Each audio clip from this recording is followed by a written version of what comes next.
The door to that cellar didn't squeak. That's what made it worse. No warning, no mercy. Just a clean, quiet shut behind her, like the house itself decided she wasn't leaving until it got what it wanted. Eliza stood there with a cloth bag in one hand, the other hand still on the stair rail, feeling the cold rise up through the wood and crawl into her bones. Above her, the plantation moved like it always did, boots on dirt, voices in the distance, life pretending it was ordinary. Down here, ordinary didn't live. And Eliza had learned, over 25 years of being owned, that the most dangerous rooms are the ones people swear are just storage. She wasn't supposed to be in trouble. That was the whole point. She was the useful one, the trusted one. The woman they sent into white spaces because her hands brought babies out alive and her mouth stayed closed. That's what they called favor in that world. A longer leash. Same collar. She de-earned that leash the hard way, not with kindness, with value, with knowledge they couldn't fake and couldn't steal clean. Remedies passed down in whispers, plants turned into medicine, pain read in a woman's eyes before the scream ever came. She had that gift young, and the wrong man noticed. Dr. Cornelius Blackstone didn't buy her because he believed in her. He bought her because she was an instrument he couldn't manufacture. He liked instruments. Men like him collect people the way they collect property, measure it, label it, record it. He was the sort of man who could look at a human being and see inventory first. A number, a line in a book, and he kept books on everything. That was why, when he summoned her earlier that afternoon, his voice carried that same casual ownership it always did. "Eliza, I need those new tools brought up, the ones I had shipped in." Simple, clean, like he was asking for a candle. He didn't need to raise his voice. He didn't need threats.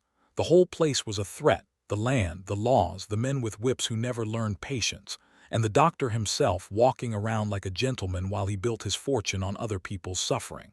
Eliza knew how to move in that kind of cage. Eyes down, steps measured, no sudden questions, no curiosity. Curiosity was how people disappeared. So she went where she was told, down into the belly of the house, past the smell of damp stone and old food and metal that had sat too long, past crates that looked like they'd never been touched but somehow always stayed dust-free, like the house kept its secrets polished. She found the instruments exactly where he said, neat, wrapped, tagged like they mattered more than the women crying upstairs. She put them into her bag carefully, hands steady, breathing even. Then she felt it, not a sound, not a voice. An instinct. Her fingers brushed a piece of rough wood tucked behind stacked supplies, pushed back like somebody hid it on purpose but didn't have time to do it right. A crate, half-shadowed, angled wrong compared to everything else.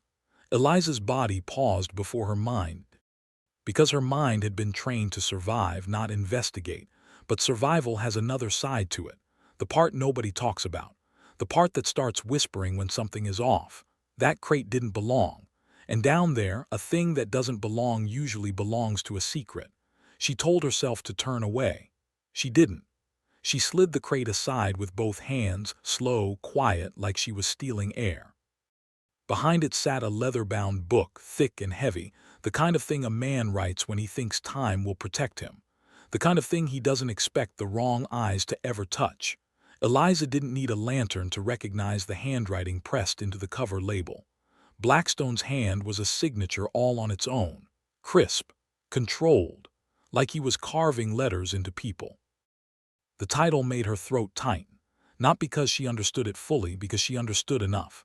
A record, a private record, the kind of record men keep when they're proud of what they've done. Her pulse tapped against her ears, once, twice, like a knock she couldn't answer. She should have put the crate back and walked away.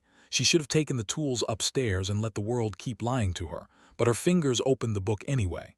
That first page hit her like a slap delivered politely. Dates, names. Observations, not prayers, not confessions, calculations.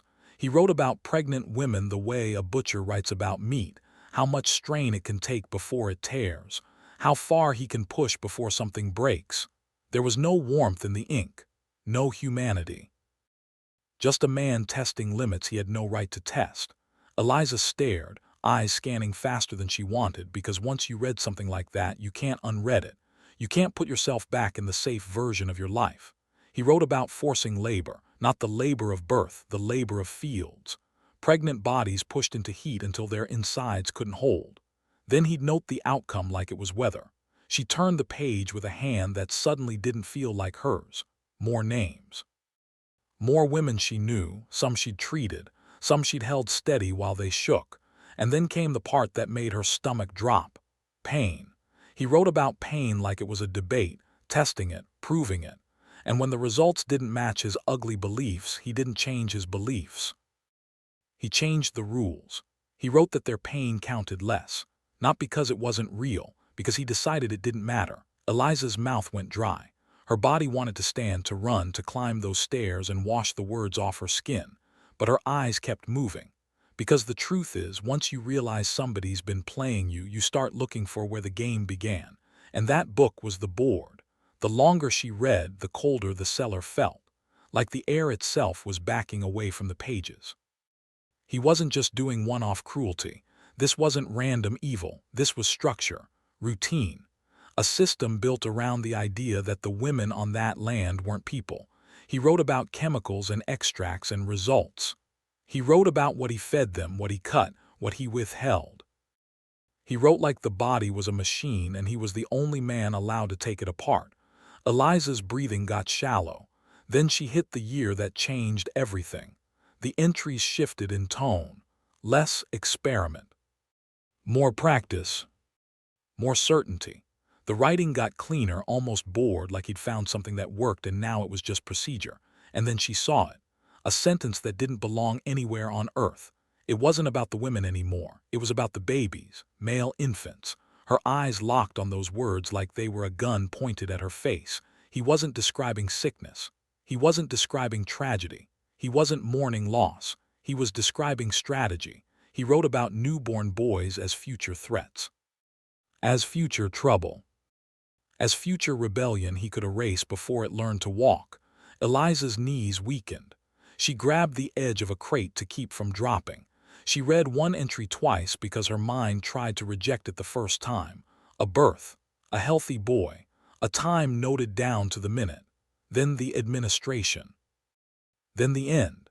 No chaos, no panic, just a tiny heartbeat stopping on schedule. And afterward this part made her feel dirty in a way soap could never fix. He described what he gave the mother to quiet her, to blur her memory, to keep her docile while he rewrote her reality. He didn't just kill children, he drugged the grief. He manufactured stillbirths. Eliza swallowed hard and her throat burned like she'd swallowed ash. Because she wasn't reading about strangers. She was reading about her own hands, the births she'd attended, the little bodies she'd cleaned, the ones she'd wrapped.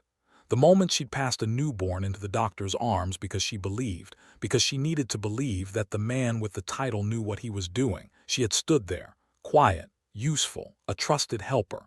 And every time she handed him a son, she might as well have handed him a knife. Her vision blurred, not from tears yet. From the pressure behind her eyes, from her blood screaming at her to do something, anything except keep reading. But she kept reading, because the numbers started stacking. Not one. Not two, years of it, a pattern so steady it felt like a factory line. He didn't even hide it in the writing. He didn't fear God enough. He didn't fear law enough. He didn't fear anyone enough. He believed the world belonged to him.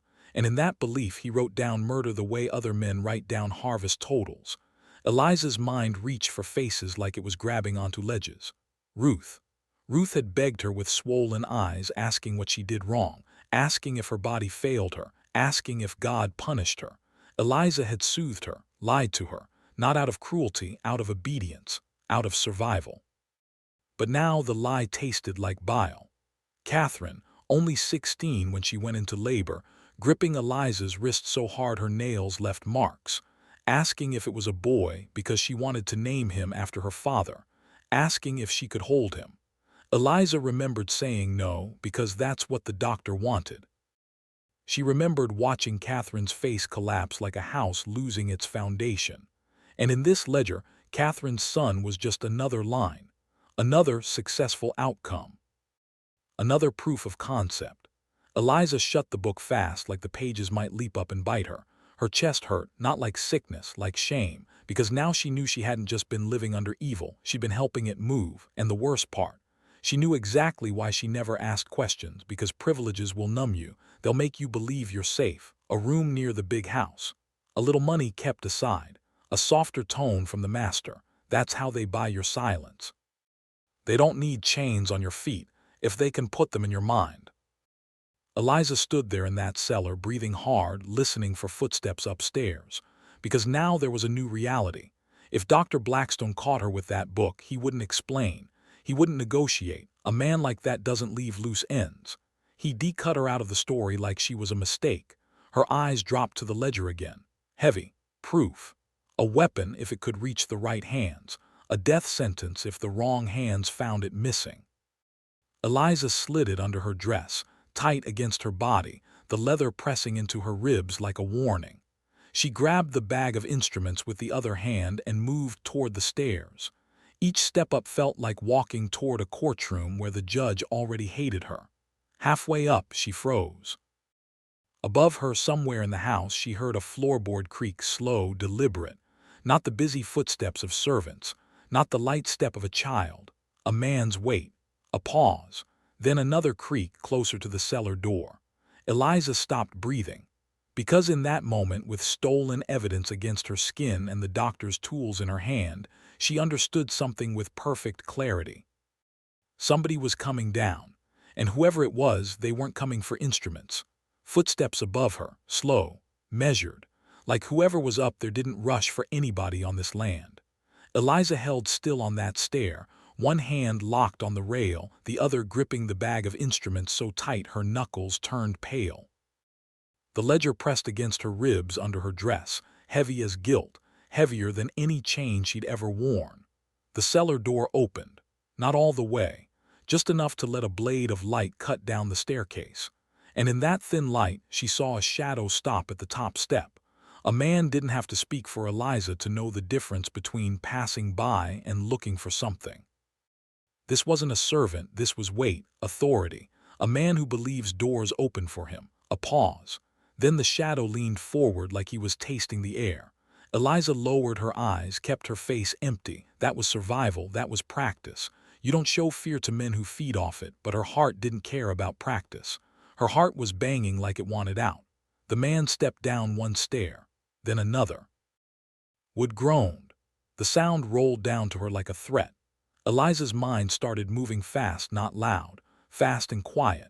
That's the difference between panic and strategy. If she ran, he'd chase. If she froze, he'd see the shaking. If she went up, she'd collide with him, so she went sideways. There was a narrow gap behind the stacked barrels, a pocket of shadow where the air smelled like old rot and spilled molasses. Eliza slid into it with the smoothness of somebody who learned early that quick movements get you killed. She flattened her back to the wall, held the bag close, and tried not to breathe. The man kept coming down, one step at a time, slow like he had all the time in the world. That kind of slow doesn't belong to decent people. It belongs to hunters. It belongs to men who enjoy the part right before the catch. He reached the bottom. The light shifted. A lantern now lifted higher, filling the cellar with a weak yellow glow. Eliza's eyes adjusted just enough to see him, not the overseer, not the stable hand. It was Dr. Blackstone himself. No coat, shirt sleeves rolled, like he was coming down for work. Like the cellar was his private office and everybody else was just renting air on his property. He stood there for a beat, scanning, still as a statue. Then he moved, drifting past the shelves, fingers brushing jars and crates like he was checking that everything sat where it belonged. He stopped near the spot where the ledger had been hidden. Eliza felt her stomach fold in on itself. He leaned down. His hand reached behind the supplies. And found nothing. The cellar went quiet in a way that felt violent. Blackstone didn't curse, didn't shout. That's what made him dangerous. Men who need noise are easy to read. Men who go silent are doing math. He straightened slowly. Lantern in one hand, the other hand resting at his side like he was calm. But calm was a mask. Eliza had seen that mask in the delivery room, right before he decided a woman's pain was acceptable. He turned his head slightly like he was listening for something that wasn't sound, like he was listening for guilt. Then he spoke, soft, to the darkness. "Someone's been down here." Not a question, a statement to the room, to God, to whatever invisible force he believed was supposed to protect him. Eliza stared at the wall. She didn't blink, didn't swallow, didn't move a muscle.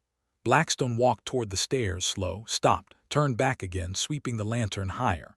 The light dragged across the cellar, tasting corners, licking shadows. It crept closer to the barrels where Eliza was pressed flat.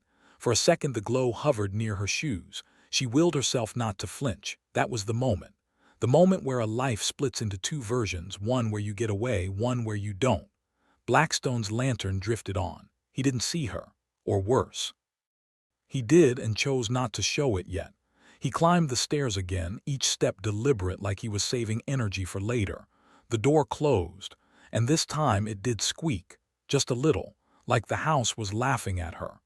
Eliza stayed in that shadow long after the footsteps faded. Because she understood what the game was now. A man like Blackstone doesn't misplace things. He counts them.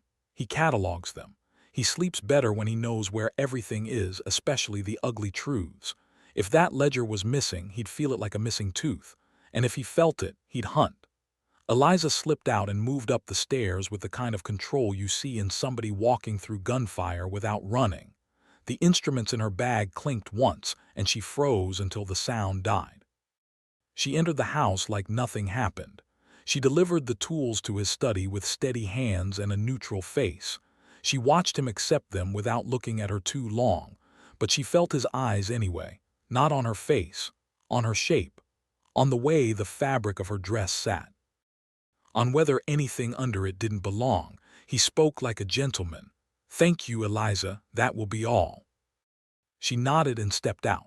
And when the door shut behind her, she realized she'd walked out of the room carrying a secret that could burn the whole plantation down.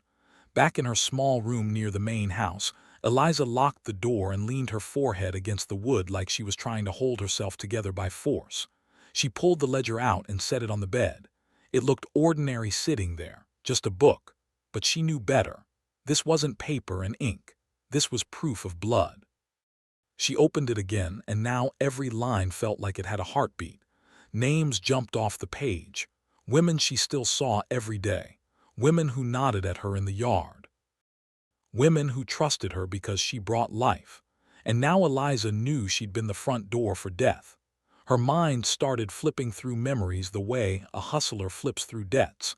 That time Blackstone insisted on taking the baby for examination. That time he told her to give the mother something to help her sleep. That time he said, calm as rain, stillborn, and she repeated it because repeating it kept her breathing. The ledger didn't just accuse him, it accused her too. Eliza sat on the edge of the bed and stared at her hands. These hands had delivered hundreds of children. These hands had also passed boys into Blackstone's grip, thinking the grip meant care. Now she knew his care was a weapon. She thought about telling someone. Then she heard her own thoughts and almost laughed. Tell who? The law belonged to men like him. The church ate at his table. The neighbors shook his hand and called him doctor like the title washed the sin clean. If she spoke to the wrong person, she'd be dead before sundown, and the ledger would slide right back into its hiding place like it never left.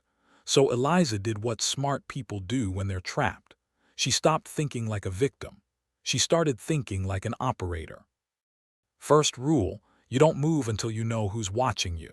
Second rule, you don't swing at a king unless you're sure you can finish the job. Eliza wrapped the ledger and hid it beneath loose floorboard space she'd used for money.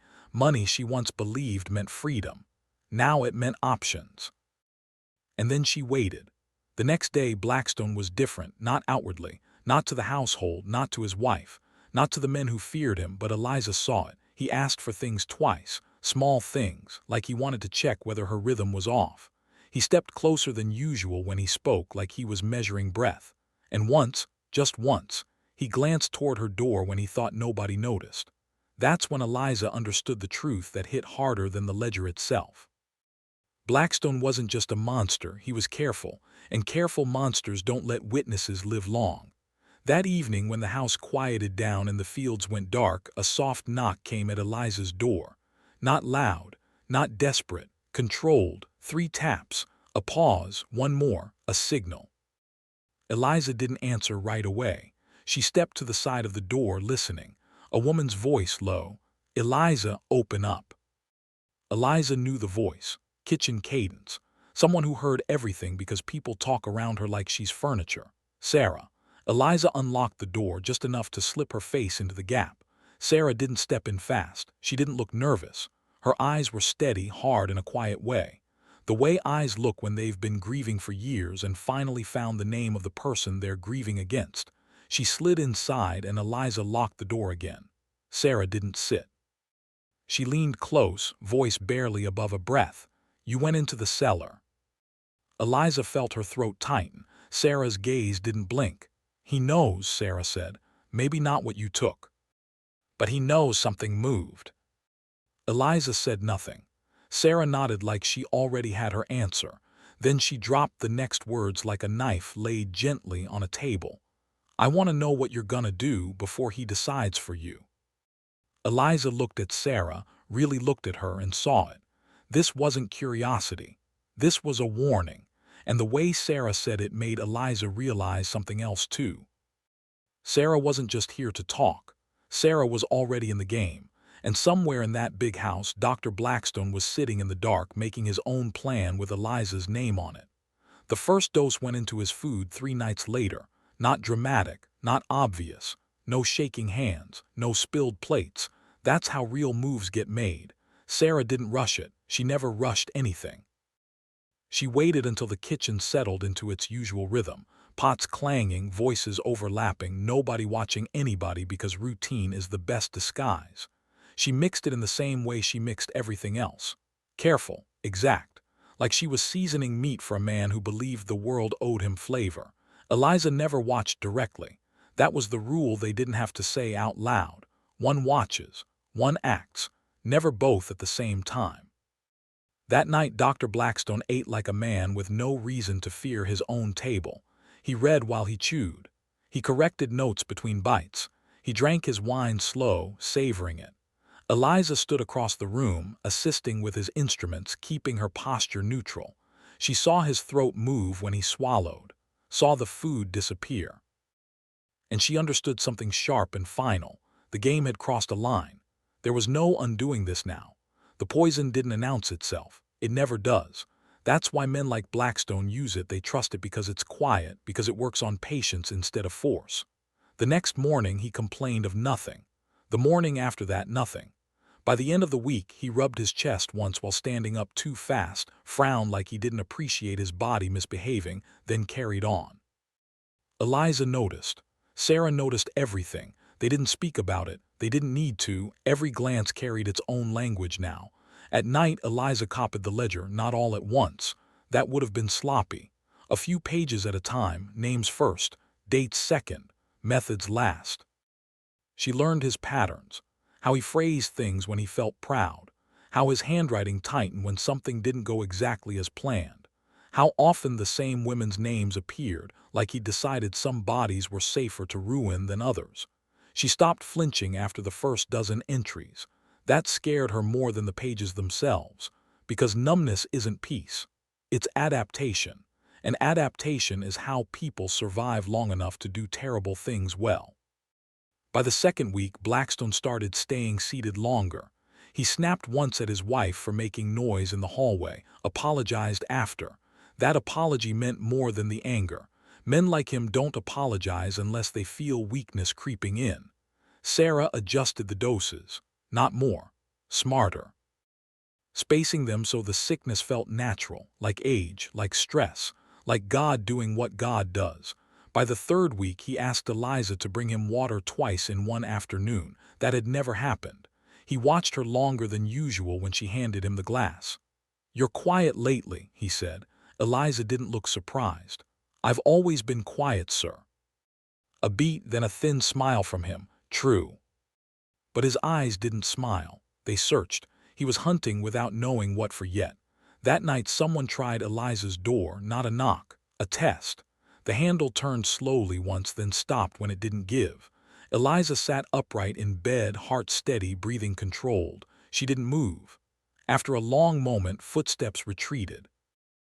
The next morning, the floorboard where she hid the ledger was shifted, just slightly, not enough to expose anything, enough to send a message, "I'm close." Eliza replaced it carefully, cleaned the room twice, moved nothing else. And that's when she realized something that chilled her more than the threat itself. Blackstone didn't know yet, but he suspected. And suspicion makes men impatient. He started calling her to his room more often, asking questions that circled instead of landed. "How long have you worked here, Eliza? Do you ever think about leaving? Do you believe people get what they deserve?" She answered each one the same way she always had. Plain, respectful, empty. Meanwhile, Sarah caught a rumor in the kitchen. Blackstone had sent a message to Louisville for supplies. And for someone else, another physician. That changed everything. A second set of eyes meant scrutiny, questions, possibilities they couldn't control. Eliza and Sarah met that night without speaking a word until the door was locked. "He's bringing help," Sarah said. Eliza nodded. Then our time just got shorter. Sarah leaned in, voice low and steady. "He's getting weaker," she said. "I see it in how he eats, in how he grips the table." "But not fast enough," Eliza replied. They shared a look neither of them wanted to name. Acceleration meant risk, but waiting meant discovery. Outside, thunder rolled in the distance. Summer storms gathering like witnesses. Eliza closed the ledger, tied it tight, and hid it again. Then she spoke the words that made everything irreversible. "Next dose," she said, "can't be gentle." Sarah didn't hesitate. "I know." Somewhere down the hall, Dr. Blackstone coughed, hard, once, then again, a sound that didn't belong to him. Eliza listened until it stopped, because now the clock wasn't ticking softly anymore. Now it was loud enough for everyone to hear, and if they misjudged even one move, the poison wouldn't be the thing that killed him. They would be. The second shift wasn't subtle. It couldn't be. That's what happens when patience runs out. Sarah didn't rush the kitchen, but she changed the rhythm. Same ingredients, same plates, different timing. The kind of timing only someone who's been invisible her whole life can control. That night, Dr. Blackstone barely finished half his meal. He pushed the plate away with irritation, wiped his mouth too hard, and sat there staring at the table like it had personally betrayed him. Eliza saw the tremor in his fingers, just once, just enough. By morning, the house knew something was wrong, not because anyone said it out loud, but because power always leaks when it starts to crack. Orders came late. Instructions contradicted each other. The overseer waited outside the study longer than usual, unsure whether to knock. Blackstone stayed in his room. That never happened. Eliza was summoned just after noon. She entered to find him propped up in bed, sheets damp, skin pale in a way that didn't belong to sickness. It belonged to fear. Books lay open around him, medical texts scattered like he'd been looking for answers and not liking what he found. "Sit," he said. She did. He studied her the way men do when they think the truth might blink first. "My heart," he said. "It's misfiring." Eliza nodded once, professional, neutral. "I know what heart failure looks like," he continued. "I've written about it, I've treated it." Another pause. "And this," he said quietly, "doesn't feel natural." Eliza kept her eyes steady. "Stress can mimic many things," she said. "So can age." A lie, but a reasonable one. Blackstone exhaled sharply like he wanted to argue with her but didn't have the strength. "Someone's been tampering with my things," he said. Eliza waited. "The cellar," he went on. "My notes, my order." His eyes snapped to her now. "Have you noticed anything unusual?" That was the trap. Answer too fast, you look rehearsed. Answer too slow, you look guilty. Eliza gave him the middle. "I notice what I'm told to notice," she said. The silence that followed stretched. Then Blackstone smiled, not warm, not kind. The smile of a man who realizes he's losing control but refuses to admit it. "You've always been very good at that," he said. When she left the room, her back was straight, her steps unhurried. But the moment the door shut, she leaned into the wall and let the breath out, because now it wasn't suspicion, it was awareness. That evening, Sarah came to her without knocking. "He's sending for the other doctor tomorrow," she said. "Early." Eliza nodded. Then tonight decides everything.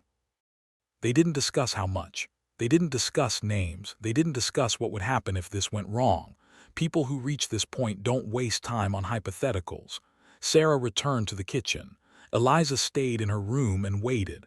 The house settled into its nighttime bones. Lamps dimmed. Voices faded. Crickets took over the air like they owned it. Then, somewhere down the hall, a crash, not loud, not dramatic, the sound of a glass falling and not being picked up. A chair scraped, footsteps hurried, a man shouted for help. Eliza stood, she didn't run. Running looks like guilt. She walked, calm, controlled, toward the noise. By the time she reached the bedroom, Blackstone was on the floor, not dead, not yet. One hand clawing at his chest, the other grasping at the bedsheets like he could pull himself back into power if he held on tight enough. His wife stood frozen near the doorway, eyes wide, useless. Eliza knelt beside him. This was the closest she'd ever been to him without fear. Now she felt none. He looked up at her, really looked, and in his eyes she saw it, recognition, not of the poison, of the judgment. "You," he whispered. Eliza leaned closer, her voice so low only he could hear it. "You wrote everything down," she said. "You should have known someone would read it." His mouth opened, but no sound came out.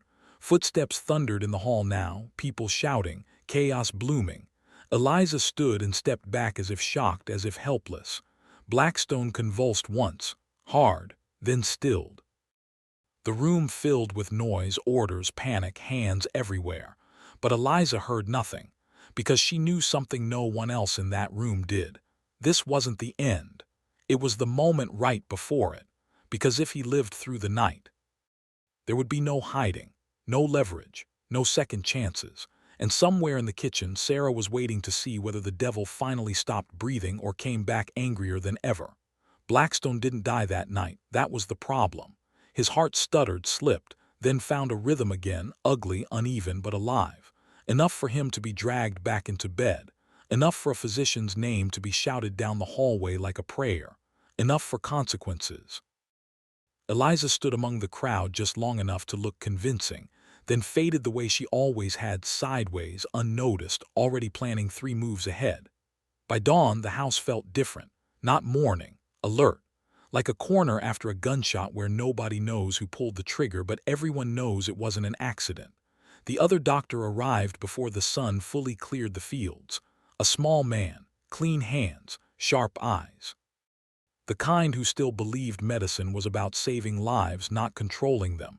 That kind was dangerous.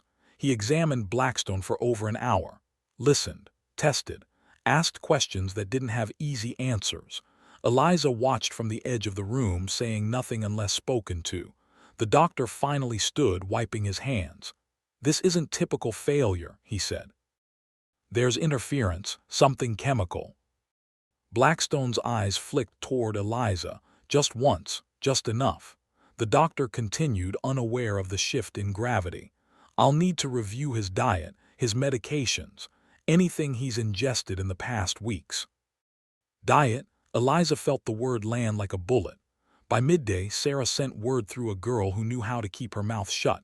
They know, not everything, but enough. Eliza met Sarah that night, later than they ever had, deeper in the shadows near the back sheds where the lantern light didn't reach clean. Sarah didn't bother whispering. "He's asking questions," she said. "Specific ones, about who touches what, who serves which plate." Eliza nodded. "Then we're out of time." Sarah's jaw clenched. "If we run now, they'll hunt," Eliza finished, "and they'll hunt hard." They stood there, listening to the wind move through the trees like it was carrying names. Eliza made the decision the way real power does, quietly, without drama. "He can't recover," she said. "Not even enough to talk." Sarah closed her eyes for half a second, then opened them. "Tonight," she said. They separated without another word. That evening, Blackstone asked for Eliza, alone. The request came polite, that made it worse. She entered his room slowly. He was propped up, skin gray now, breathing shallow, eyes too sharp for a dying man. "You've been loyal," he said, "haven't you?" Eliza met his gaze, calm, unafraid. "I've been useful," she replied. A weak smile twitched at his mouth. "That ledger," he whispered, "you should have left it where it was." So he did know, not all of it, but enough. Eliza stepped closer to the bed. "You taught me something," she said. "You taught me that records matter, that documentation survives." His breathing hitched. "I also learned," she continued, "that men who believe they're untouchable never imagine the hands that serve them." For the first time, fear broke through his control. Not panic, understanding. Footsteps sounded in the hall, too close, too soon. Sarah had minutes, maybe less. Blackstone reached out, fingers weak but desperate, grabbing at Eliza's sleeve. "If I die," he rasped, "they will tear this place apart." Eliza leaned in, her voice steady as a verdict. "They should." She stepped back just as the door opened. Servants, the doctor, confusion. Sarah stood at the threshold with a tray, face blank, hand steady. The doctor frowned. "What's that?" "Broth," Sarah said. He asked. All eyes turned to Blackstone. He looked at the bowl, at Eliza, at Sarah. He understood exactly what was being offered. And in that moment, the most powerful man on the plantation realized the truth too late.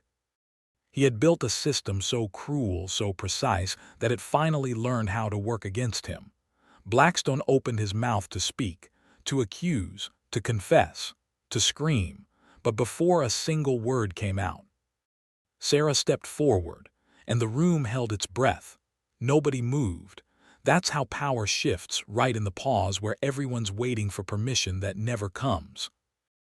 Sarah set the tray down slow, respectful, like this was just another night and he was just another man who needed tending. The doctor watched her hands. Eliza watched Blackstone's face. His eyes were wide now, not sick-wide, cornered-wide. "You," he whispered, voice cracking like old wood. "You did this." Sarah didn't answer. She didn't need to. The truth was already sitting in the room with them, breathing heavier than he was. The doctor stepped closer to the bed. "He shouldn't eat right now," he said. "His heart." Blackstone cut him off with a weak, sharp sound, half cough, half laugh. "It's poison," he rasped. "It's been poison." The word hung there. Silence slammed into the room. The doctor froze. His eyes flicked to Eliza, then to Sarah, then back to Blackstone. "That's absurd," he said. "You're confused, delirium." "No," Blackstone snapped, forcing strength he didn't have. "I know exactly what this is." He tried to sit up, failed. His breath turned ragged. "I documented it," he gasped. "I know what accumulation feels like." The doctor's face changed. Not panic, calculation, because now this wasn't just illness. This was scandal, murder, and everyone in that room understood the same dangerous truth at the same time. If Blackstone spoke clearly, somebody would need to be punished. Sarah lifted the bowl just a little. The steam curled upward, harmless looking. Eliza felt the moment stretch thin as wire. If Sarah moved too fast, it would look like guilt. If she didn't move at all, Blackstone might find his voice. The doctor stepped forward again. "Put that down," he said, firmer now. "We need to isolate him, ask questions." Blackstone's eyes locked onto Eliza. "You thought you were invisible," he said, voice shaking. "I made you invisible." Eliza stepped closer to the bed. "You made us useful," she said, "and you forgot useful things don't stay loyal forever." The doctor looked between them, sensing the ground cracking beneath his feet. "This has gone far enough," he said. "Someone fetch the overseer." Sarah's grip tightened on the bowl. That was the line. Once the overseer came, there would be ropes, cells, confessions beaten out of people who never got to speak. Eliza didn't raise her voice. She didn't rush. She just said one word. "Now." Sarah moved, not fast, certain. She brought the bowl to Blackstone's lips. He tried to turn his head, tried to lift a hand, too weak. The doctor lunged, too late. Blackstone swallowed, once, twice. Then he screamed. A thin, broken sound that barely made it past his throat. His body arched, fingers clawing at the sheets, eyes rolling back like he was looking for God and finding nothing.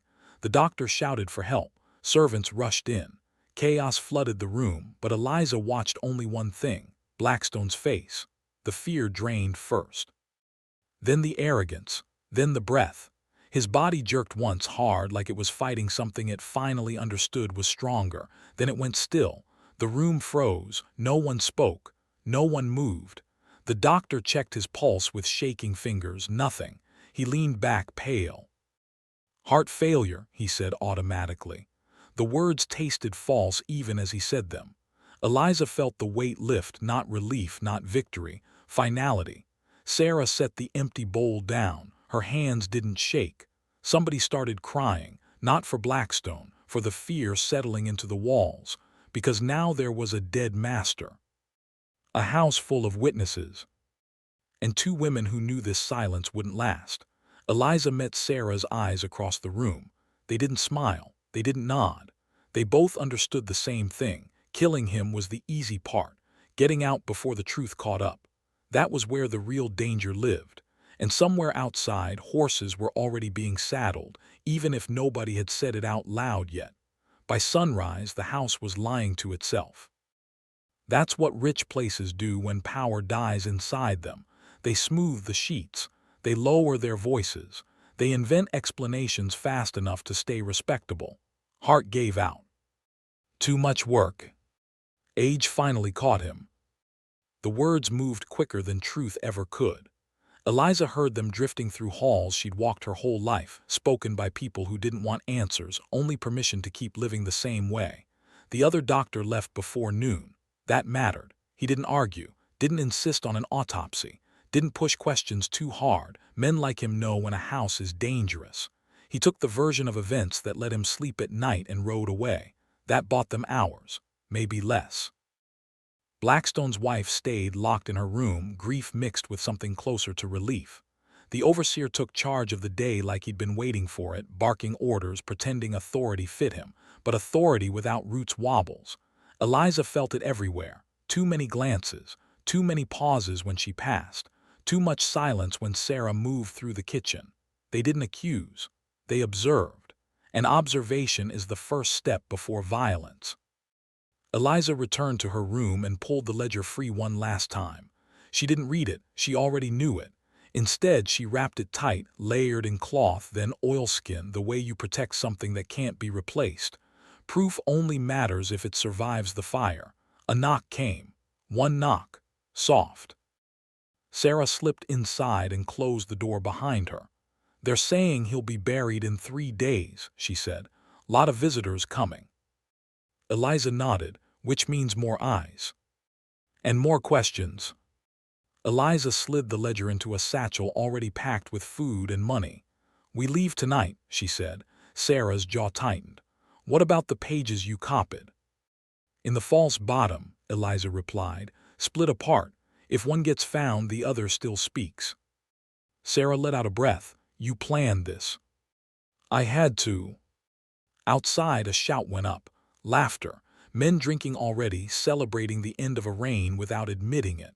Sarah looked toward the window. "They're loosening up." "That's when guards get sloppy," Eliza said, "and when betrayal gets loud." They waited until full dark. Until the plantation exhaled. They didn't use the main paths. They didn't take horses. Horses get noticed. They moved on foot, slipping past trees that had heard everything and said nothing for decades. The ground was familiar beneath Eliza's feet, but it felt different now, like it knew she was leaving for good. At the edge of the property, Sarah stopped. "There," she whispered. A shape moved between the trees. A man stepped forward just enough for moonlight to catch his face. Thomas. Stable hands know everything. Roots, timings, which fences stay broken on purpose. "You took longer than I liked," he said. Eliza met his eyes. "We're here." Thomas nodded once. "No questions." "That ledger better be worth the heat coming," he said. Eliza didn't answer with words. She tapped the satchel. Thomas's face hardened. "Then we don't miss a step." They moved, fast now, not running, purposeful.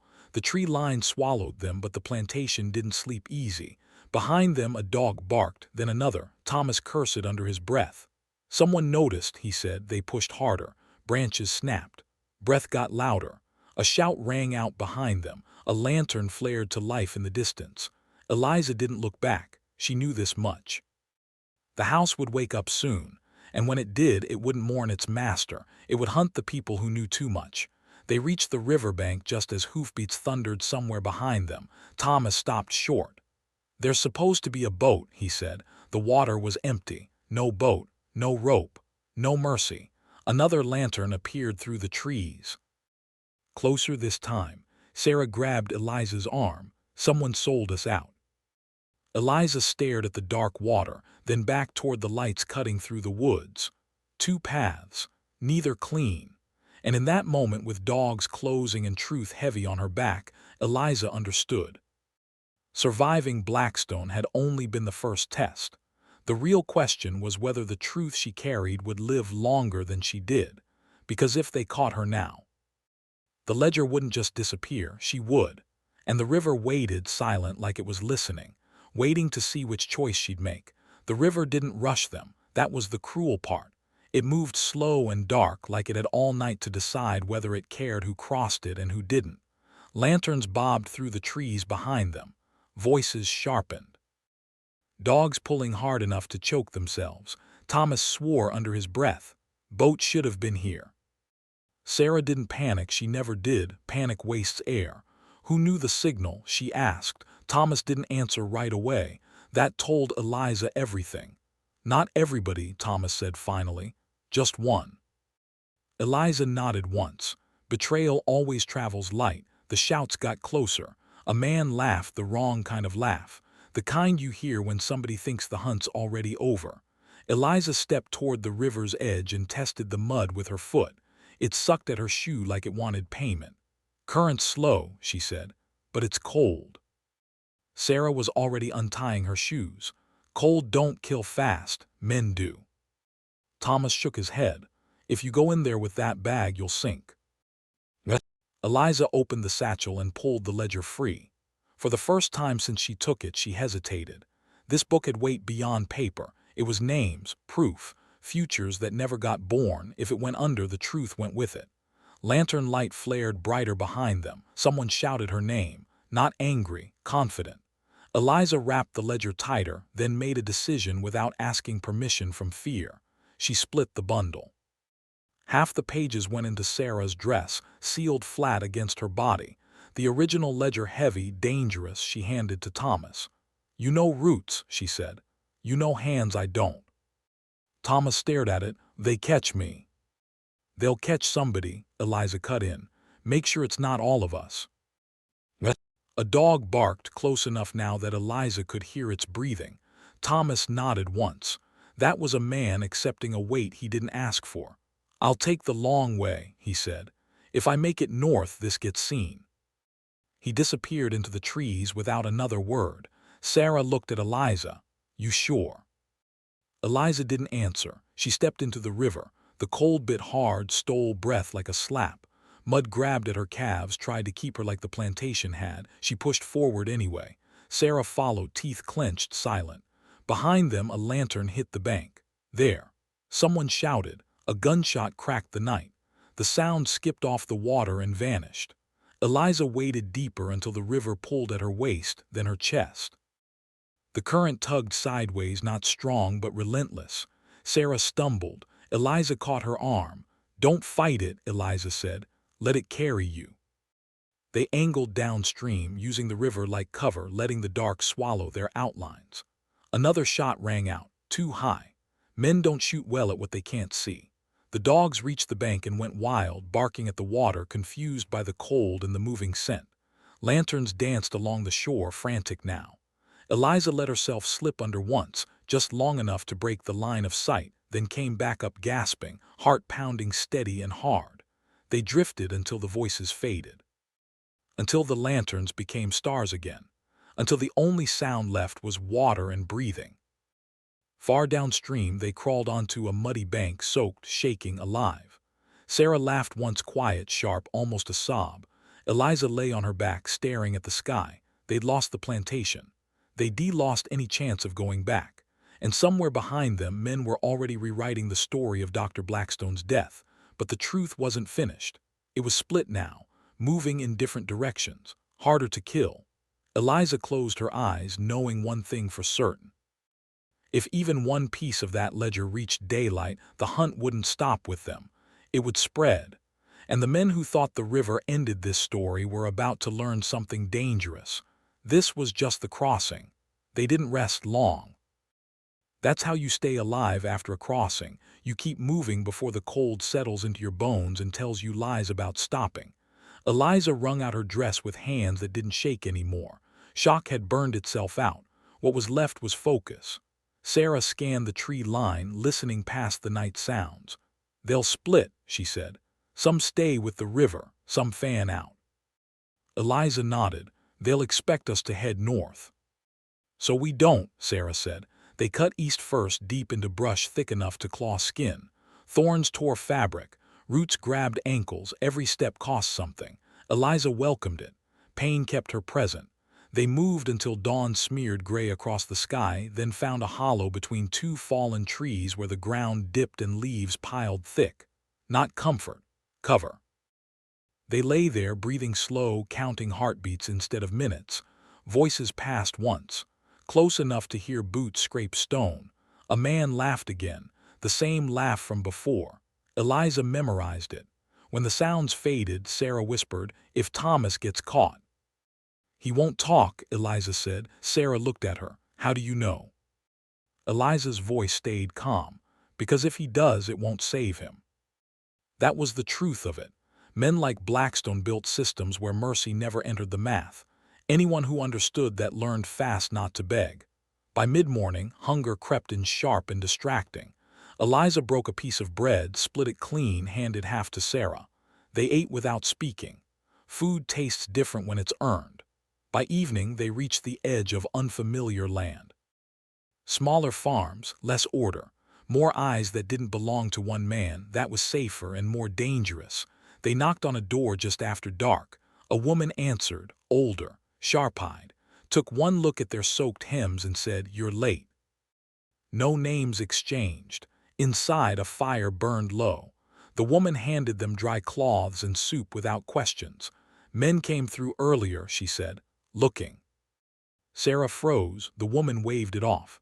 "I said I saw nothing. That's my answer to most things." Eliza met her gaze. Respect recognized respect. They slept in shifts. Near midnight, Eliza woke to a sound that didn't belong, hooves, not rushing, approaching. Sarah sat up at the same moment, eyes already open. The woman by the fire stiffened. Lantern light brushed the window. A knock followed. Firm. Confident, not the knock of a man asking, the knock of a man collecting. The woman rose slowly. Eliza slid her hand to the knife tucked at her calf. Sarah's breath went shallow. A voice called out from the dark, "We're looking for two women." Eliza closed her eyes for half a second, because now she understood the final truth of the game. Killing Blackstone didn't end his reach. It exposed it, and the system he built was still breathing. Still hunting. Still very interested in anyone who knew how it really worked. The door creaked open, and whoever stood on the other side already believed the story was over. The man in the doorway didn't step inside. That told Eliza everything. Men who cross thresholds without permission expect obedience. Men who wait expect resistance. Lantern light cut across the floor, stopping just short of Eliza's shoes. "We're not here to cause trouble," the man said, smooth voice, practiced, "just tying up loose ends." Loose ends. That's what they call people when the math says they shouldn't exist anymore. The woman who owned the house didn't flinch. "You got the wrong place." The man smiled. Eliza heard it in his breath. "Ma'am," he said, "the wrong place is wherever they're hiding." Silence stretched, thick, dangerous. Eliza moved before fear could vote. She stepped into the light. "I'm Eliza," she said calmly. "You can stop looking." Sarah sucked in a breath behind her. The man's eyebrows lifted, impressed. "That's so," he said. "That saves time." He nodded once, and a second rider eased into view on the porch, hand resting near his coat. "Not a gun yet. Not needed yet." "Dr. Blackstone passed," the man continued like he was discussing weather. "Unfortunate, but men like him don't just fall." Eliza met his eyes, didn't blink. "People die," she said, "every day." "True," he agreed, "but some deaths leave paperwork." There it was. He leaned forward slightly. We're here for a book." Sarah moved then, just a step, enough. The man's gaze flicked to her, calculated, cataloging. "I'd advise you not to complicate this," he said. "We're authorized to retrieve property." Eliza almost smiled. "Property," she repeated, "that's funny." The man straightened, his tone cooled. "Last chance," he said. "Hand it over and this ends quiet." Eliza felt the weight of the copied pages against Sarah's body, felt the distance Thomas had already put between the original ledger and this porch. She also felt something else, certainty. "There is no quiet," Eliza said. "Not anymore." The man's jaw tightened. Behind him, the second rider shifted, boots creaking. "That's a shame," the man said, "because I liked you better cooperative." He raised his hand, not to shoot, to signal. From the darkness beyond the porch, shapes moved. More horses, more men, the system showing its teeth. The woman of the house backed away, whispering a prayer. Sarah's hand brushed Eliza's. "Ready." Eliza stepped back into the shadows, voice low and steady. "You tell whoever sent you," she said, "that the truth is already walking north." The man laughed once, short and sharp. "We'll see." He stepped forward, and at that exact moment, a gunshot cracked from the tree line. Not theirs, not close. A warning shot. The men froze. Another shot followed, closer this time. Someone shouted. Chaos spilled into the yard. Eliza grabbed Sarah's wrist. "Now," she said. They bolted through the back as horses screamed and men swore, the night exploding behind them. As they ran, Eliza knew one thing with bone-deep certainty. Someone else had entered the game, and whoever fired those shots wasn't trying to save them. They were trying to control what happened next. They ran until their lungs burned and the ground stopped making sense. Branches lashed their faces. Roots grabbed at their feet like hands that didn't want witnesses leaving alive. Behind them, the night fractured into noise, men shouting orders, horses snorting, boots tearing through brush with no concern for subtlety anymore. That meant fear had entered the room. Eliza welcomed it. Fear makes people loud. Loud people make mistakes. They didn't speak while they ran. Speaking costs air, and air was currency now. Sarah stumbled once, caught herself, kept moving. No complaints. No prayers. Just motion. They dropped into a ravine thick with wet leaves and slid the last few feet on their backsides, landing hard enough to knock breath loose. Eliza rolled instantly, pulling Sarah with her, pressing them both into the mud as lantern light skimmed the ridge above. Voices passed overhead, close, too close. "Split up," one man said. "They can't be far." Another voice answered, sharper. "We weren't told about gunfire." A pause, then the first voice again, quieter now. "Neither were they." Eliza felt Sarah's fingers dig into her sleeve. Someone else was moving pieces, someone with reach. When the voices drifted off, Eliza waited longer than instinct wanted. Patience keeps you alive after chaos. She counted heartbeats until the night settled back into something almost natural. They crawled out the other side of the ravine and pushed deeper, angling toward land Eliza didn't recognize. Familiar paths get watched. Unknown ones get ignored. After another mile, Sarah finally whispered, "Those shots, they weren't for us." Eliza nodded. "No. They were for leverage." Sarah frowned. "Whose?" "That's the question." They slowed near dawn, hiding in a stand of pines where the needles softened their tracks. Eliza checked Sarah's dress. The pages were still there, dry, safe for now. They rested only long enough to let the tremor pass from their legs, then they moved again. By midday, they reached a crossroads with no signpost, just ruts in the dirt pointing toward different futures. Eliza studied them the way she once studied contractions, reading what others missed. Horses had passed recently. More than two. Military spacing. Not plantation men, that chilled her. Late afternoon, they spotted smoke rising steady and thin, a camp, not a farm, too organized for charity, too quiet for desperation. Sarah whispered, "We go around." Eliza shook her head. "No, we listen." They circled wide, keeping brush between themselves and the clearing. What they saw stopped them cold. 3 wagons, armed men, clean coats, papers being checked, orders being given without shouting, federal or something close enough to wear the same face. Eliza felt the shape of the trap now. Blackstone hadn't just been powerful locally, he'd been connected. And the ledger didn't just expose a man, it exposed a network. Sarah leaned close. They're cutting off roots. Yes, Eliza said softly, which means Thomas is either ahead of them or already in their sights. Sarah swallowed. What do we do? Eliza's eyes stayed on the camp. We changed the story, she said, before they finish writing it. As they pulled back into the trees, a rider broke from the camp and headed north fast. Eliza watched until he disappeared, because now she understood something worse than pursuit. This wasn't a cleanup, it was a containment.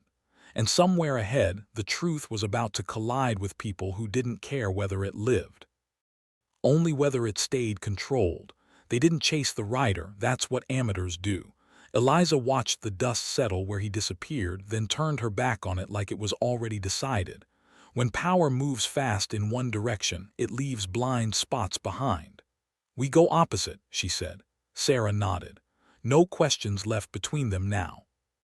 They cut south for hours, skirting the edges of towns without names, places where fences leaned and people looked twice at strangers but didn't ask. Those were the safest kinds of places. Everybody had something to hide. Everybody understood silence.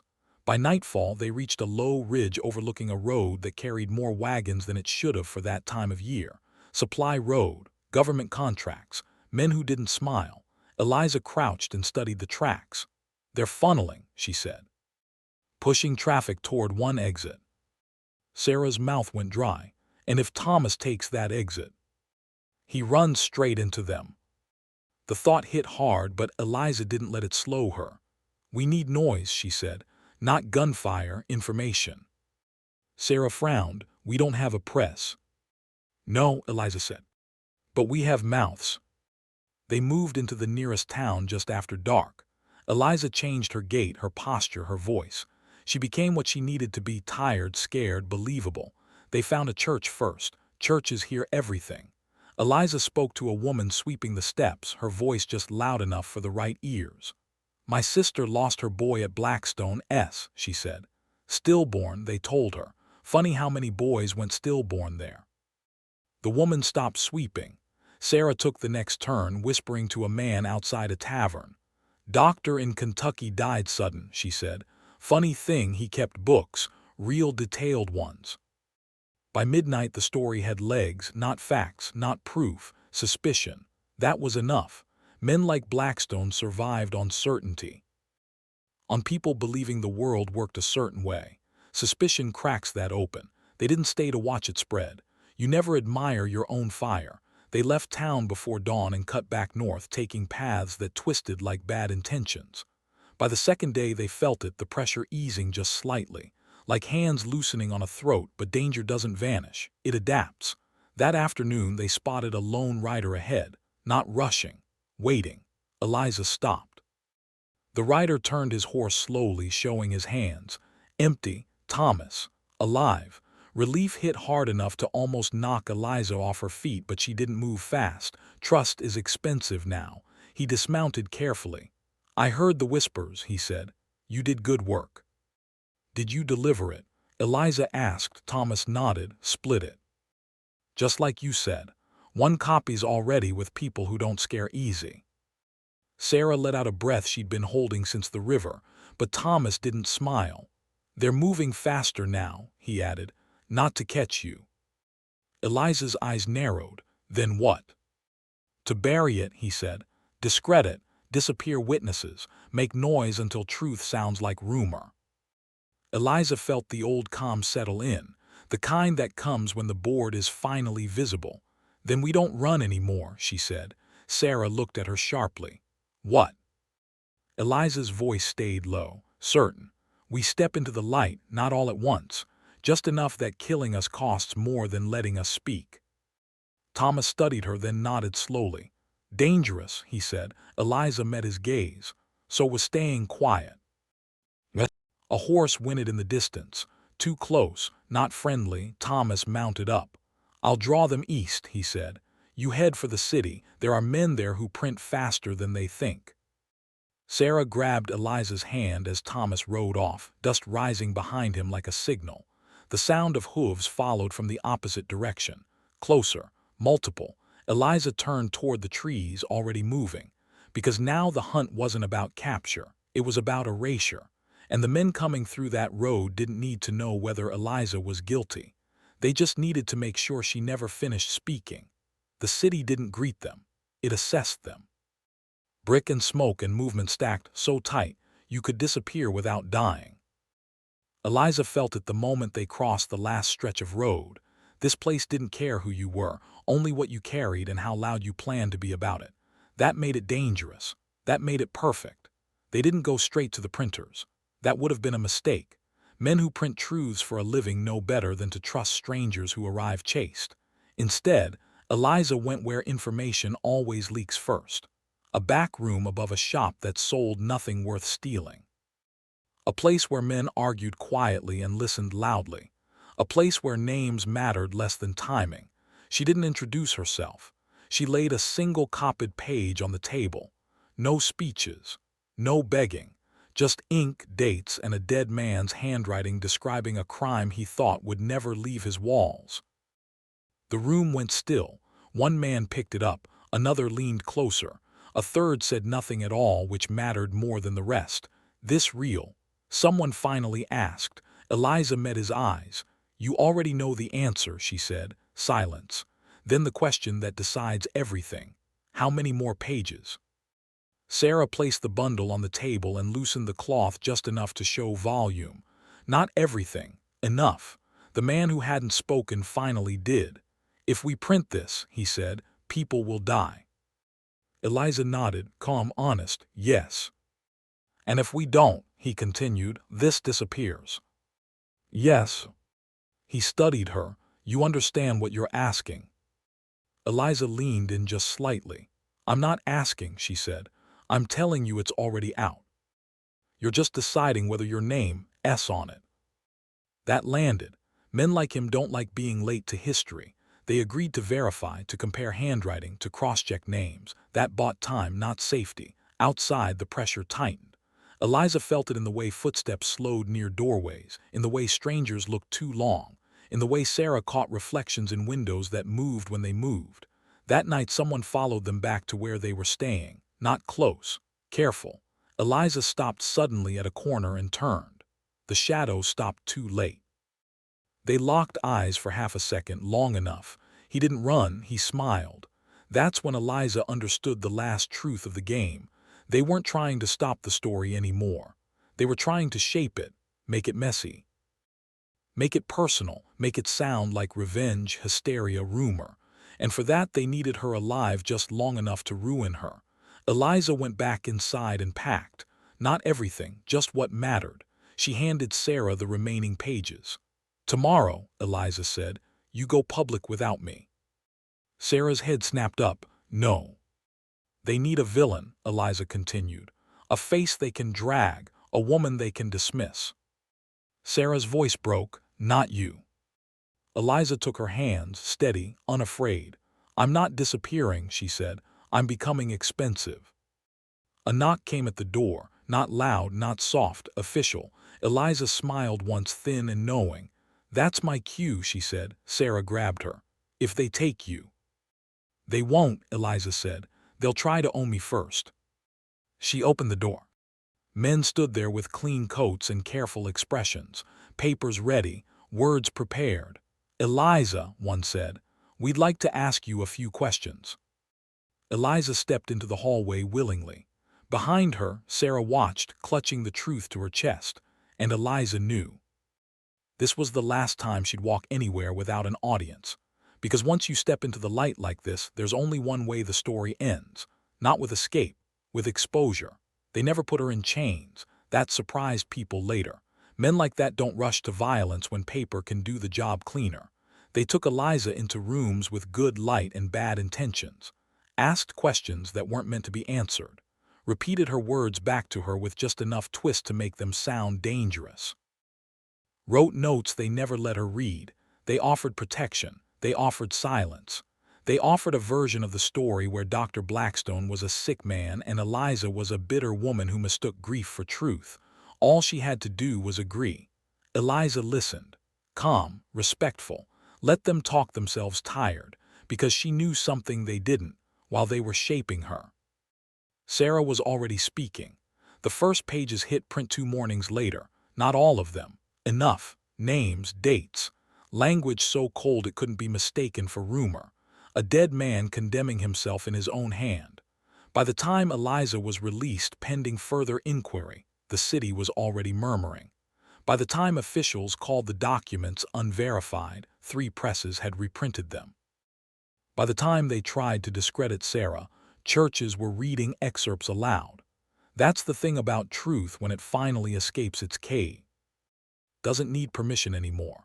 Eliza didn't go back to where she was staying. She walked until the streets changed names, then changed her name with them. No announcement, no goodbye, power doesn't linger. Weeks later, hearings were promised, committees formed. Men spoke passionately about the need for caution. Some careers survived, some didn't. No one ever convicted Blackstone. They didn't have to. His name became something parents stopped saying out loud. The ledger never appeared in one place again. It didn't need to. Pieces of it lived in sermons, pamphlets, whispers, and ink that couldn't be recalled. Every attempt to bury it only taught more people where to dig. As for Eliza, some said she left the city before winter. Some said she stayed, working quietly, teaching women how to write their names and keep records of their own. Some said she died. All of them were wrong in the same way. Eliza didn't disappear. She became something harder to kill. An idea with fingerprints everywhere and a face nowhere you could grab.